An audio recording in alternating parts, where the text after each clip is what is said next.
and welcome to another edition of Your Therapist Needs Therapy, the podcast where mental health professionals get together and talk about their mental well-being while working in the mental health field. I'm your host, Jeremy Schumacher, licensed marriage and family therapist. To support the show, head over to patreon.com/wellnesswithjer. Like, subscribe, all those podcasty things. We appreciate it. I'm a small business owner who's a mental health professional. So all the help the podcast gets is super awesome, and I appreciate it. I'm joined by a super awesome individual today who we've kind of run in the same religious trauma circles for a while. So I'm stoked to finally get her on the podcast today. I am joined by Kayla Felten. Kayla, thanks for coming on today.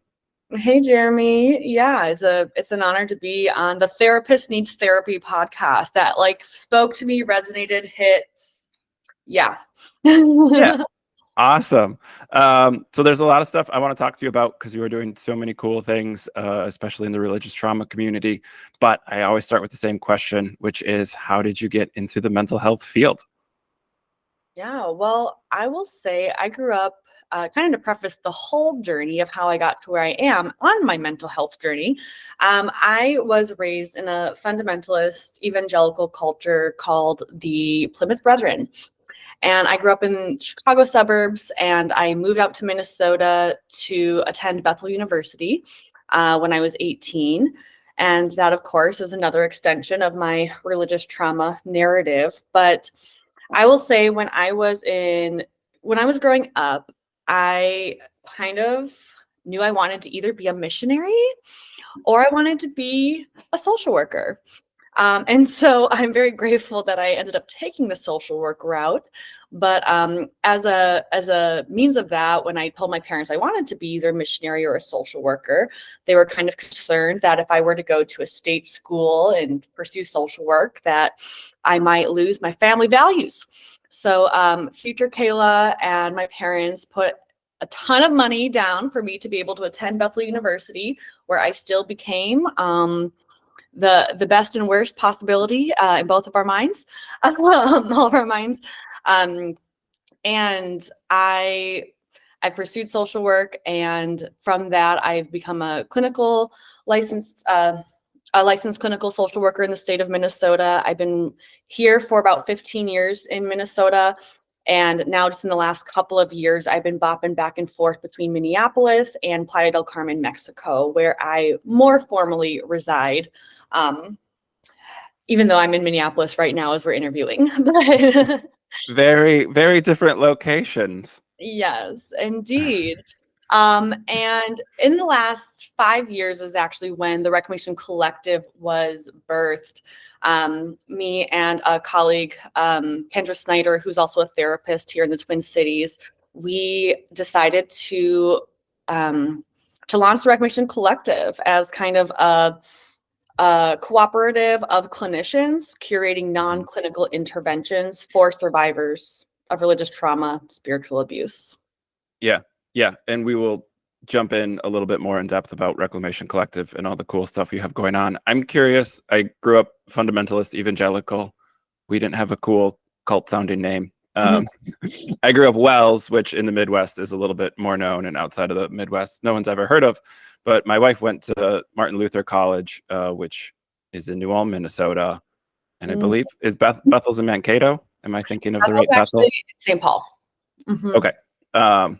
There's a Christian school in Mankato. But anyway, I was in the Twin Cities while my wife was in New Ulm. So I'm familiar with that Minnesota small town college, small Christian school loop that exists over there. So I'm curious, kind of in that social work journey for you, like, where did you become aware of religious trauma, or was that later in your career? Like, when did that become a thing that you were aware of, and then shifting into kind of specializing in working with that, building out the Reclamation Collective? I would say this was very personal journey work for me for about 10 years prior to recognizing there's actually some professional and advocacy need here. I'm by no means alone or particularly unique in the way I've been navigating my deconstruction and reclamation work. But ironically enough, because I went to Bethel University coming from a very fundamentalist culture, I think that was an important step for me, those 4 years there. Even though it was still a very conservative, very homogenous, homophobic, etc., container of learning, I will say that I recognize that I was raised in the minority of thought. That was kind of the first step of like, okay, the way I was raised was particularly fundamentalist, was particularly exclusive. And during those years, I was coming to the recognition that I really don't associate or connect with or resonate with the spirituality of my culture of origin. And so it was still a few years after I graduated from Bethel that I recognized to myself that I did not identify as a Christian in general. But there was, of course, a journey of me, exploring with other churches, with other denominations, right, to see if something else fit better. And certainly churches that had, women, the feminine divine insight spoken from a platform, that was definitely felt like a better fit. And even that, after a few years, I just recognized I am really grumpy, activated, triggered for most of my Sundays. I recognized for the last 18 months that I was attending a vineyard church in the Twin Cities. I had to do some self-reflection that I would smoke up in my car on my way in. I would have alcohol in my mug that I would fill up with coffee. And I was like, this is not expansion or spiritual practice, And at that point too, I know we'll get to this later in the chit chat, but by that point, I'd already had a few very spiritually activating experiences with medicine, with psychedelics, with mushrooms specifically. And so I think at that point, I was able to recognize, if I'm doing this as an investment in my spiritual practice, then actually this ritual is really not about expanding my sense of self, my sense of connection to the world around me. And so I was probably in my mid-20s when I admitted to myself and eventually to my family that I no longer identified as Christian at large. I also will say in undergrad at Bethel University, I had the opportunity to study abroad in Guatemala my sophomore year. So I was 19, one of the youngest folks on that semester abroad. And that time and space, so far away from my culture of origin, from any of those influences and ideologies, while still being there with a short-term missions organization. While I will say again, similar to going to Bethel, going and being a part of this short-term missions organization and studying there also brought to my conscious awareness what ethnocentrism looks like, how the United States of America specifically has been involved in the colonization of Guatemala and across a lot of Latin America. And so even though the container still had its problematic elements, I think that those containers allowed me to go at a pace of deconstruction before I was even consciously deconstructing or had any intention of deconverting. Sure. Yeah. Where I always am curious, where did the deconstruction language find you? When did that become a thing? Because I feel like that's really helpful for people, but they've often done so much work already to locate that, oh, other people are doing this too. This is a thing. Yeah. I don't actually know when I first started using that language. I feel like there was a part of me that caught on consciously after I returned from that study abroad experience in Guatemala. I think that there was a big shift in me, energetically, and I just recognized, I feel really activated around people talking about ABC, XYZ, theology at large, and just recognizing this is actually not going to be a container of expansion or of safety for me, And so I think at that point, I was at least conscious that I was, my culture of origin would probably use the language of straying away, walking away, abandoning, there's a lot of words that I think I was already consciously, though, looking for something else. And I think that's where deconstruction for me, I'm grateful I eventually come to that language of understanding, because I think for so long I was just trying to replace. and I've seen this in a lot of, folks who've navigated deconstruction or deconversion, right? That you might deconvert from an ideology, from a community, you might stop practicing with a certain ritual, and then you can swing a pendulum, and we can still find fundamentalism in these other realms of thought, right? And so Yeah. I think that I definitely played with that pendulum swing for a couple of years of like, I don't believe this. And so people who do believe that are problematic, are idiotic, are ignorant, are belligerently, oppressive, and not even recognizing the ways that I was still embodying this ideology of fundamentalism, of supremacy of thought, right? That I have the supreme relationship to ethics, to God, to plants, to Yeah. conscious awareness. And so I think that once I was able to come to that language of deconstruction and also grieve what's very hard to grieve, which is I will not be replacing what I have lost. Like I have to grieve that I have lost this sense of community that was really informed by a lot of both supremacist but also codependent narratives. Yeah. Yeah.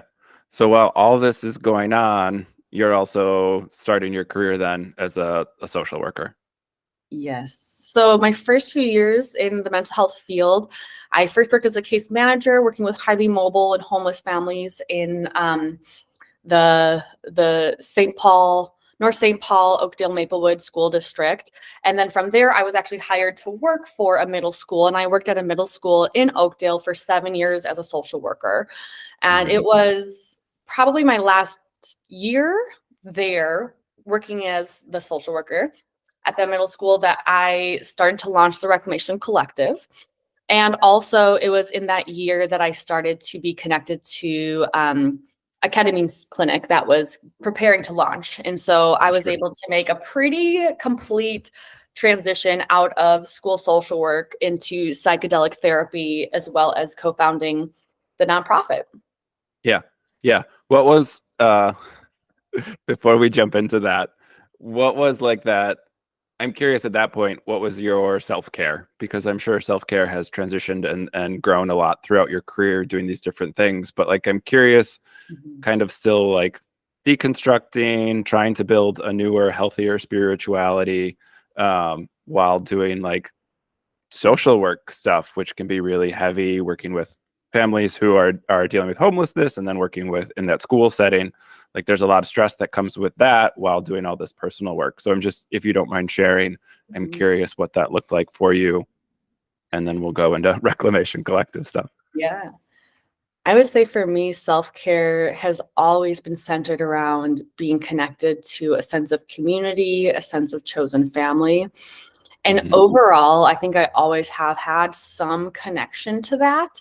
I think that because I also come from a family, this is something that I really appreciate. I come from a family that's always really prioritized community. All of our family holidays, by 8 o'clock turns into the whole church and everyone who's in town, being in our home. And so I grew up in that sense, like a party family. And so I think that was a part of my reclamation journey is like, even though it's not coming as easily to me now that I'm no longer a part of the community, the culture of origin that I was born and raised into, which just birthed me into connections, networks of Plymouth Brethren folks. I was related to a lot of them, by the way. That's another clue, but all over the country. And so I think there's something to be said then about like, yes, there was a grief of like, I'm losing that. I'm not feeling connected. I'm not feeling actually super supported or not feeling like all of me is welcome through the doors that I had once, had contained my upbringing. But I think just having friendships and making plans and going out and about. I am an extrovert. I also think that for me, let's see. I also was really into salsa dancing for a while. I think that was a big piece for me is having like this reclaimed idea of like going out and partying, but still in spaces and with groups of powerful women, primarily, that there was still a lot of safety built into that, being a naive woman who had never really drank. I had never really sat with too much of drugs or alcohol. I think that going out and like the party culture was really attractive to me. And Mhm. I also had a lot of friends who we were able to do this, and it was a great way to embody movement as well and expression and practice my Spanish, which I had Yeah. grown up on a little bit since Guatemala. Sure. Yeah. And I love hearing your story, like the awareness that you're cultivating throughout of like being activated by certain things, and then something like dance being this kind of embodied practice. Like, I think that's really hard for a lot of people to gather that awareness. It's a thing I talk about in therapy a lot with folks, is like, it's the thing I can't give you in therapy. I can't, there's no technique or like practice. Like, if the awareness isn't there, we're going to miss when we need to apply these things. So like cultivating that awareness, I think is awesome. I have two more things too I can think of. That one is also like traveling alone. When I was 23, I had the opportunity to go to Nicaragua by myself for a month. And I feel Mhm. like just having that sense of independence, of self-sufficiency, of like, I can get around, I can take care of myself, and I'm on this huge, amazing adventure. I think that was quintessential for the identity development work that I've done as a powerful queer woman. I Mhm. think being able to travel alone, and then also therapy, of course. I had a friend of mine who actually has her PhD in psychology, and she had told me when I started grad school for my MSW at the University of Minnesota, she had said, Kayla, when you're starting a graduate program in any mental health, you must take advantage of free mental health care that you can get through the university while you're there.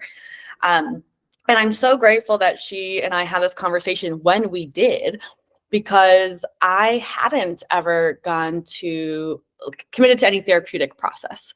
Yeah. And certainly that I had attended, I think, a couple of sessions with a therapist there at the University of Minnesota. And for me, that was really powerful. Then a few years later was 2016 elections. And I feel like a lot of people within the Brethren and the greater, religious trauma communities, it's not a singular Mhm. entity, obviously, but I think a lot of people witnessed the mass exodus, but also like the mass like holding to like, this is who we are, this is what we believe. Even watching, like, I don't even know that 5 years ago you did believe that immigrants were a problem. So interesting Yeah. that now all of a sudden, like, this is a big problem for you.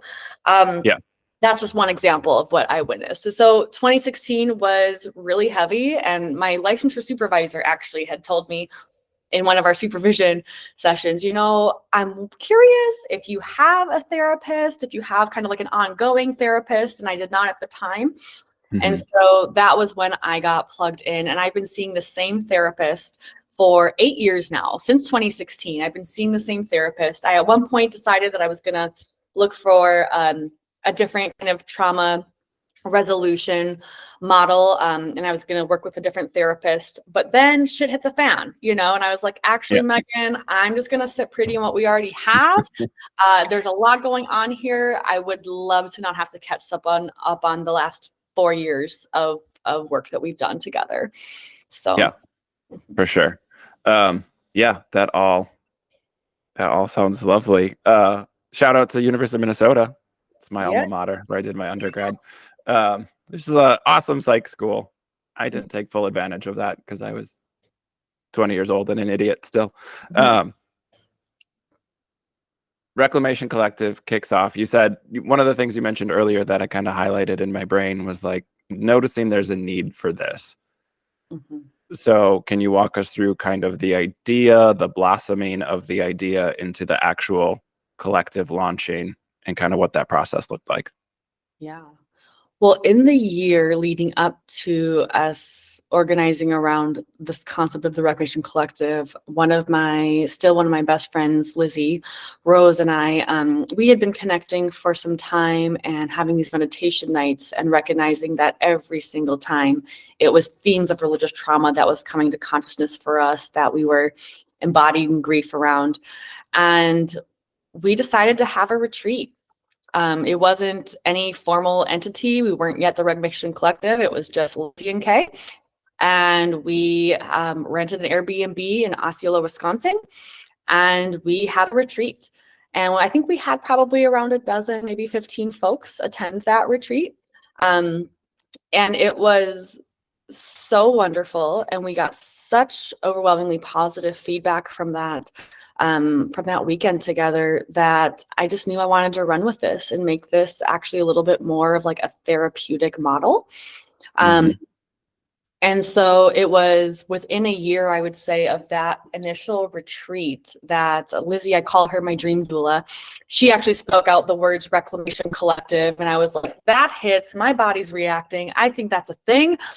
And so I also within that year met Kendra Snyder. What aligned timing. And we decided to go ahead and launch this. As an entity. We started as an LLC, of course, and we went back and forth for about 2 years, deciding whether or not we wanted to go the nonprofit route, just acknowledging that we both had experiences within social services of coming up against the nonprofit industrial complex, also wanting just to create something altogether new and not sure how do we create something altogether new with some of these models that can be very restrictive. But also eventually coming to the recognition that survivors are not the ones who need to be payrolling this whole entity. So we recognized also that pursuing nonprofit status would allow us to likely look for grants and funding and donations in ways that hopefully, big picture, we're taking the burden of capitalism, hopefully off of the backs of survivors. Yeah, for sure. So for people therapists who, most of my listener base are therapists, for people who've never heard of it before, or maybe don't work in the religious trauma spaces, can you kind of talk about all the things Reclamation Collective offers? And then we can jump into some of the cool stuff you've got going on this summer and into the fall. Yes. So we are an advocacy organization. We are here to support survivors of religious trauma and spiritual abuse. The primary offering that we have is we do virtual support groups. So we usually have at least 3, if not 4 seasons each year where we offer deconstruction support groups. We offer spiritual abuse support groups. We've offered a number of support groups that are more intersectional. So for example, we have queers deconstructing together. That's for the LGBTQIA plus community. We have a support group specifically for BIPOC and specifically for trans folks. And also our spiritual abuse support groups historically have been predominantly for women plus. So women, gender expansive, non-binary, and trans folks as well, just honoring the many intersections of targets that who are the communities who are the most deeply targeted and who may find the most barriers to safety in accessing an online support group. Of course, those of us who grew up in communities where there was a lot of small groups, Bible studies, youth group retreats, conferences, I was all over all of that. And so I think that also wanting to acknowledge that we can't promise anybody a safe space. And so that's something that I share at the beginning of each support group, is that as a facilitator, I cannot guarantee that this is going to be safe, feel safe, be a trigger-free environment for anybody, including myself. But really emphasizing that we're here to co-create the energy of what is possible together, in hopes that this will be a corrective experience, a therapeutic exposure to what is possible when we hold sovereignty over ourselves in proximity to a support group setting. The other piece too that we've been expanding since our year 1, before we were in a nonprofit, we've been developing a religious trauma informed clinician directory.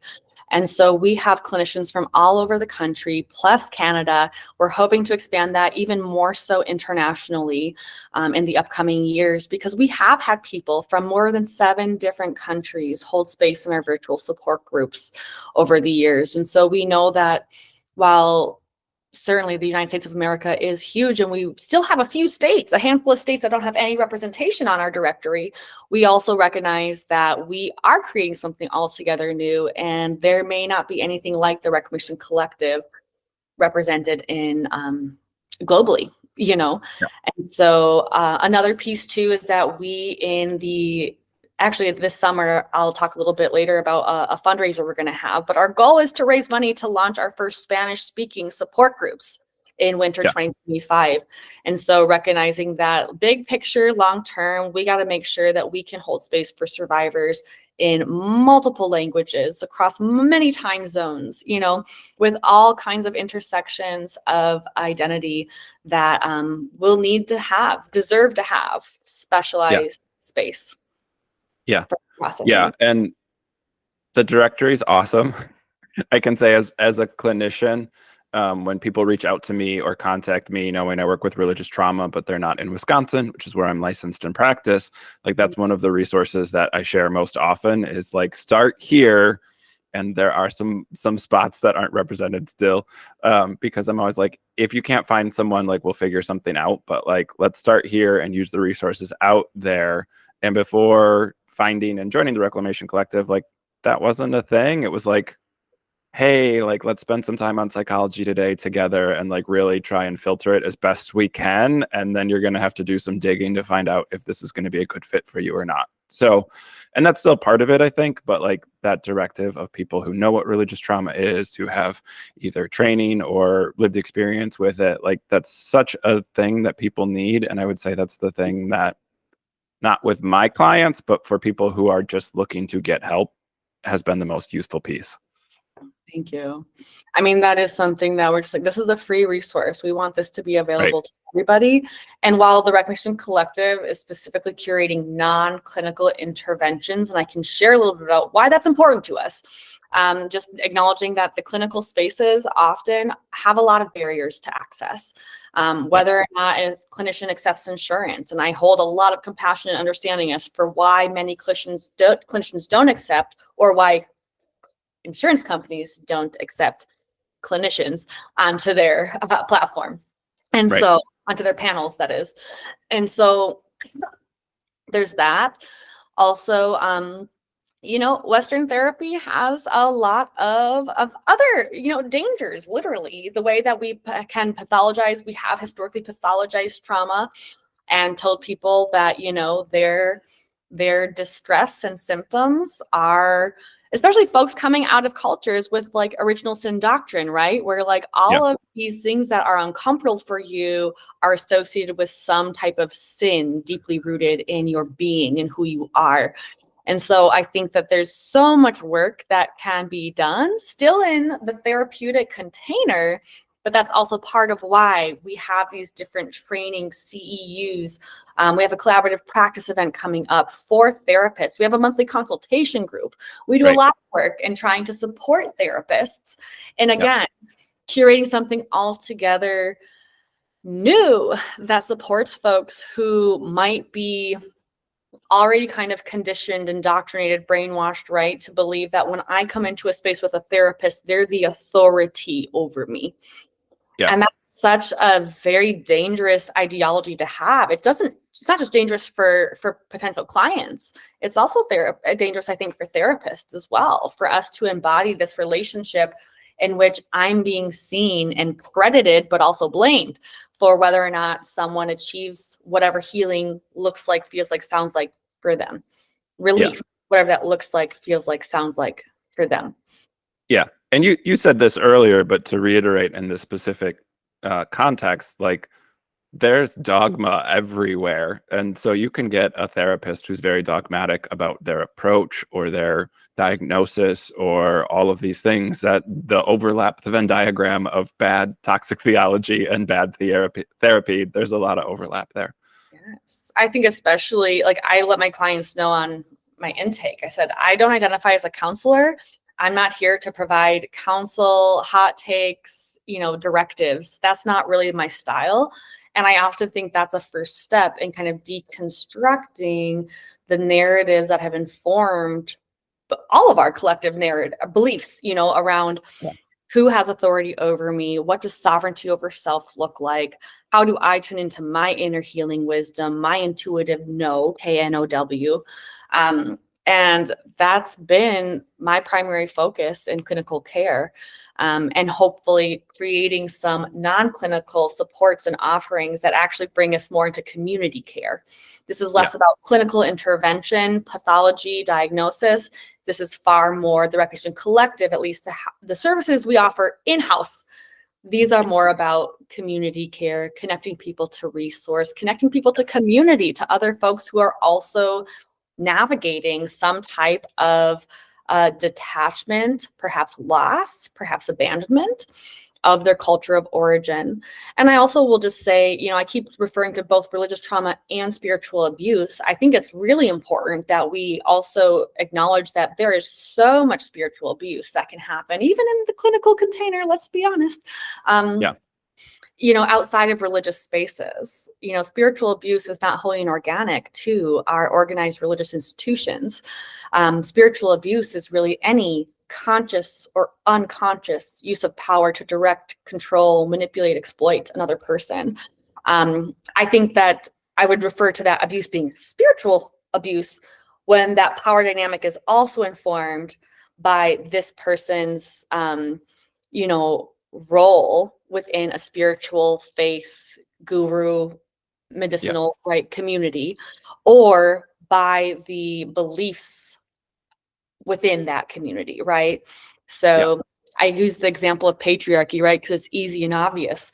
But I think that if I'm in a culture that's deeply informed by patriarchy, then really any person who's a man would have this authority over me. So even if a man doesn't recognize that he is using this power dynamic of being a man in proximity to a woman to abuse, manipulate, exploit me, that doesn't mean that that ideology, that belief of patriarchy being ultimately correct and supreme way of being, isn't what's informing that power dynamic, and that creates space for spiritual abuse.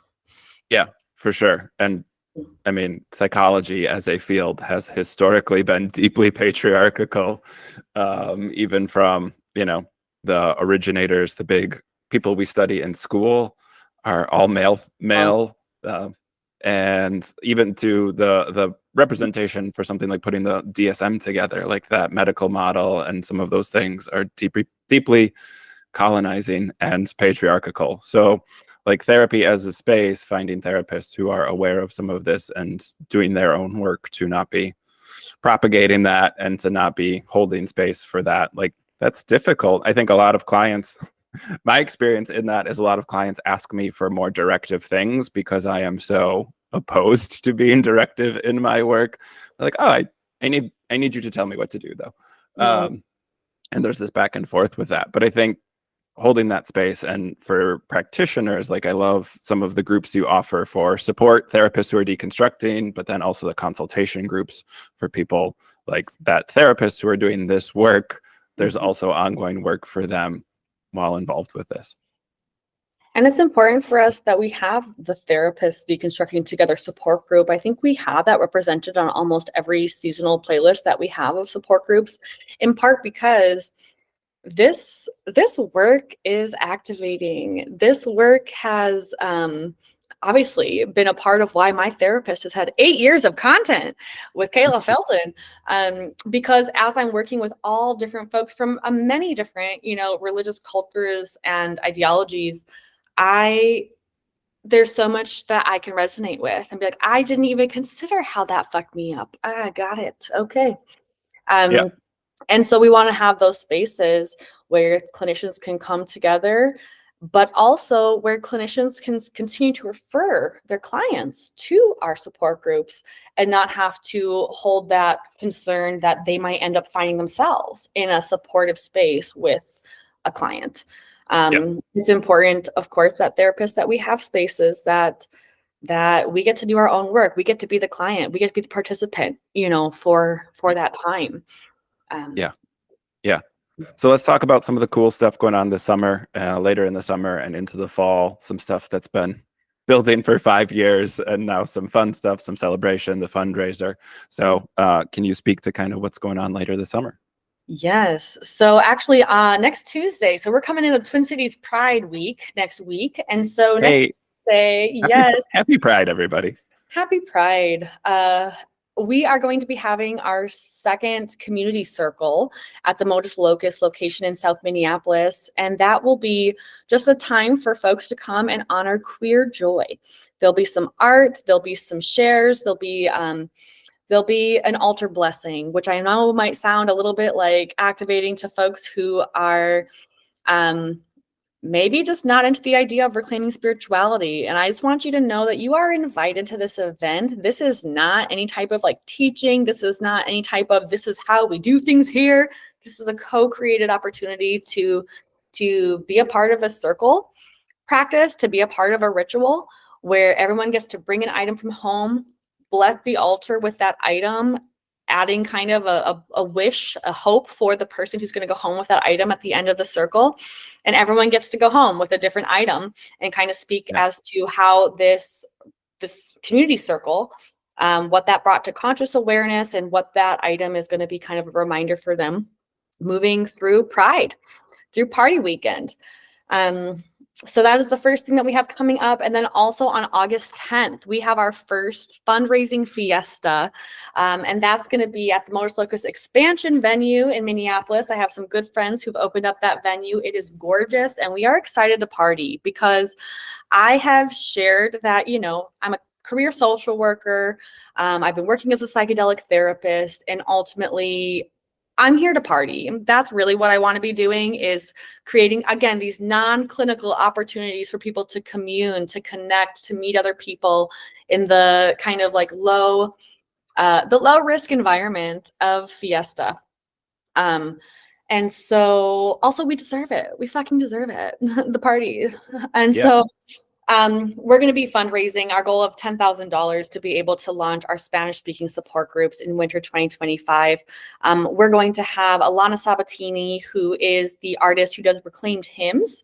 They're going to be performing. We're going to have a DJ. We're going to have snacks, and we're going to have a silent auction. So if you are able to attend live, that would be beautiful to come to Minneapolis, Minnesota for that weekend. Also, we have virtual tickets available. And then if you're going to be able to come and travel and you are part of the therapeutic realm community or on your educational path there, we invite you to our collaborative practice event, which will be the following Monday, August 12th. And that will be an opportunity to have lunch and connect with other clinicians. We're going to be discussing reimagining abolitionist approaches to survivor care.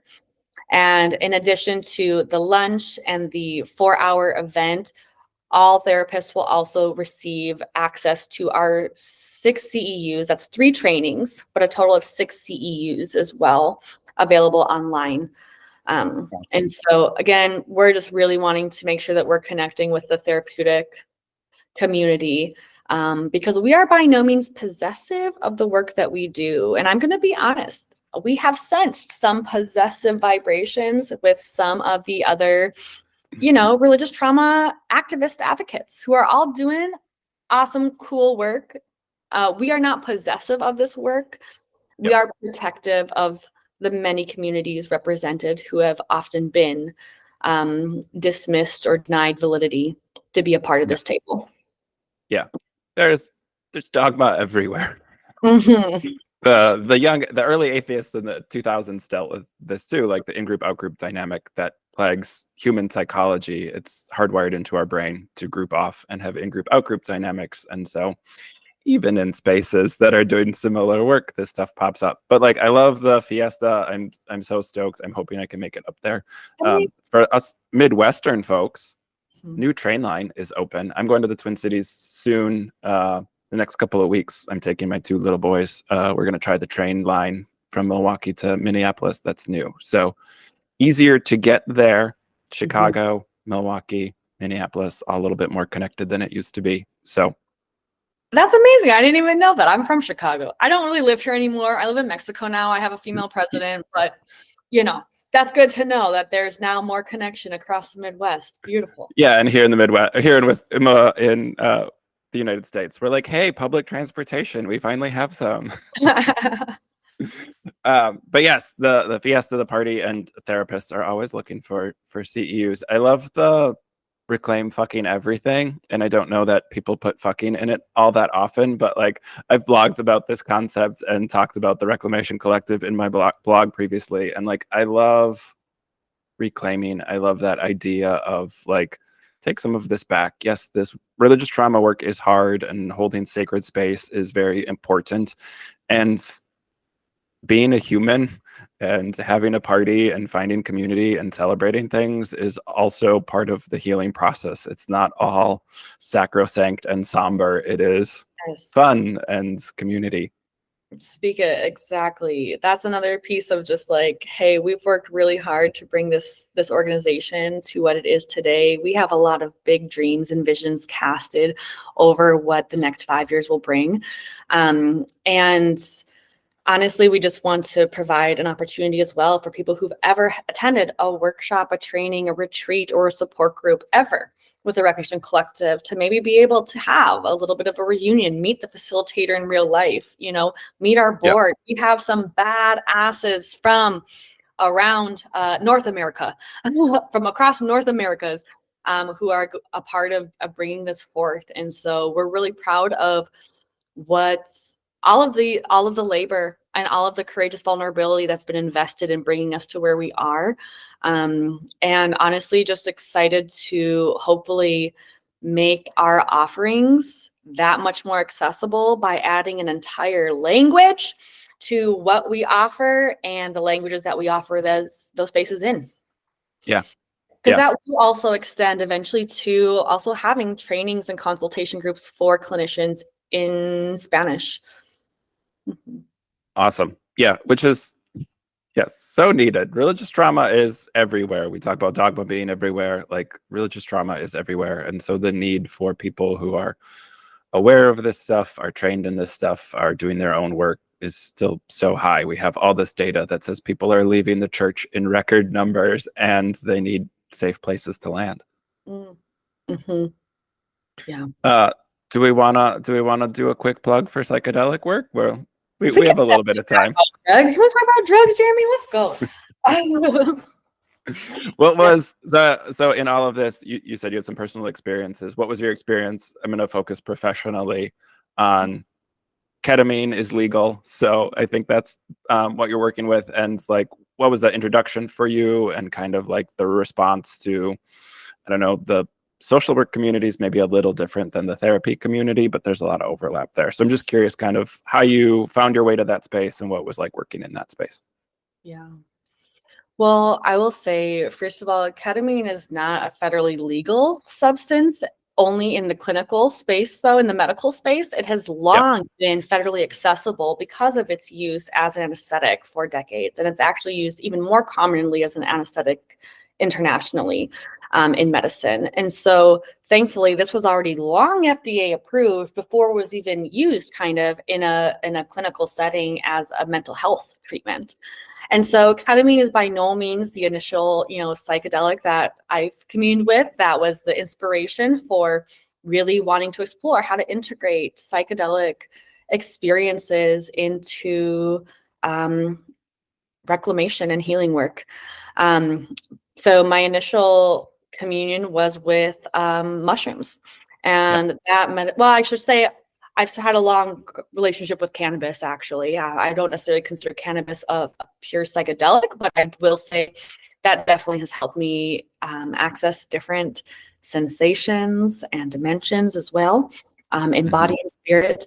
But mushrooms was certainly a medicine that gave me a totally different experience of spirituality, spiritual connection, spiritual activation in an entirely non-religious context container without any influences of someone trying to interpret my experience for me and tell me this is the spiritual application that you should be receiving from this medicine. It was just such a direct connection to my inner healing wisdom, to my intuition. And for me, that has been a big part of my work in reclaiming a spiritual framework. I guess I shouldn't say spiritual framework. I don't know that I could even tell you what my framework is. I would just say my sensations of spirit, my connection to spirit, to my own spirit, to feeling connected to people across the globe, but also across time, people who aren't even here anymore, you know? Yeah. And so I'd already been exploring a little bit with psychedelic medicines for a few years prior to being approached by a colleague who was in the works of launching a psychedelic clinic in the Twin Cities, and knew that I was interested, knew that I was already in the works of launching the Reclamation Collective. I had actually hosted a psychedelic assisted psychotherapy panel, just a workshop, and invited all the Reclamation Collective, you know, to attend that, just to interview a panel of people who are working in psychedelic advocacy in different ways. And that was the most highly attended event that we'd ever offered at the Reclamation Collective at that time. And so for me, that was very validating that, yeah, people are curious. Also, in the similar way that I think a lot of people from fundamentalist cultures really have a lack of sex education, of bodily autonomy concepts, you know, let alone sex education. To me, this is a very big recognition of, I think I have work to do in harm reduction, in drug and medication, in education, in addition to sex and autonomy and bodily consent, you know, education for this demographic of folks. Because certainly in my time, in my last 4 years working as a psychedelic therapist, while also being a spiritual abuse advocate, I will be honest that I know many people who have been harmed in altered states, multiple people who have been assaulted by psychedelic guides and facilitators.